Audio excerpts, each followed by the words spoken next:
Good morning everyone. সকাল সকাল ready হয়ে বেরিয়ে পড়েছি একটা ফ্রেন্ডের সাথে।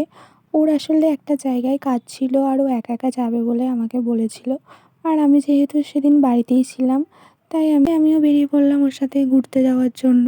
মানে ওর কাজ ছিল আমার ঘোরা হবে এই জন্য। তো ফাইনালি বেরিয়ে পড়েছি আর আমরা গিয়েছিলাম সেদিন বাসে করে। আমি প্রায় আধ ঘন্টা লেট করেছি। মানে আমার এই ভিডিও করার চক্করে সব জায়গায় যেতে আমার লেট হয়ে যায়। ও আমাকে টাইম দিয়েছিল এক, আমরা গিয়ে পৌঁছেছি আর এক, তাই একটু বেশি লেট হয়ে গিয়েছিলো। আর তারপর ওখানে কাজ টাজ মিটিয়ে আমরা চলে যাই এম বাজারে কিছু কেনাকাটা করতে। মানে আমার কোনো শপিং ছিল না আর আমার কোনো কাজও ছিল না, আমি গিয়েছিলাম ওর সাথে।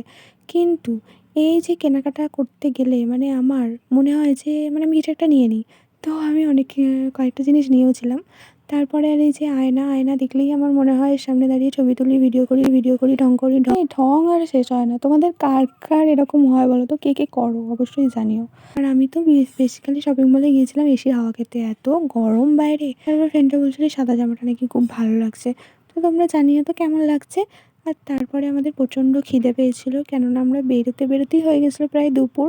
আর কেনাকাটা করতে কাজ মেটাতে হয়ে গেছে প্রায় বিকেল।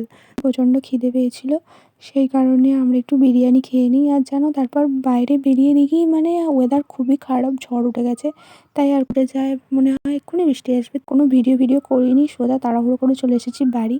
আর বাড়িতে এসে দেখি কারেন্ট নেই, কী একটা অবস্থা বলো তো। তারপর এটা হলো আমার ভাইপো, কিউট না? তো আমি আসার সাথে সাথেই বলে পিপি আমার জন্য কী এনেছো, আর এটা খেতেও খুবই ভালোবাসে। ও কত আনন্দ ওর দেখো এটা পেয়ে, আবার আমাকে থ্যাংক ইউও জানিয়েছে। তো চলো, আজকের ভিডিওটা এই পর্যন্তই। দেখা হবে নেক্সট ভিডিওয়ে। ভালো লাগলে লাইক কমেন্ট শেয়ার করুন, সাবস্ক্রাইব করে পাশে থেকো। বাই।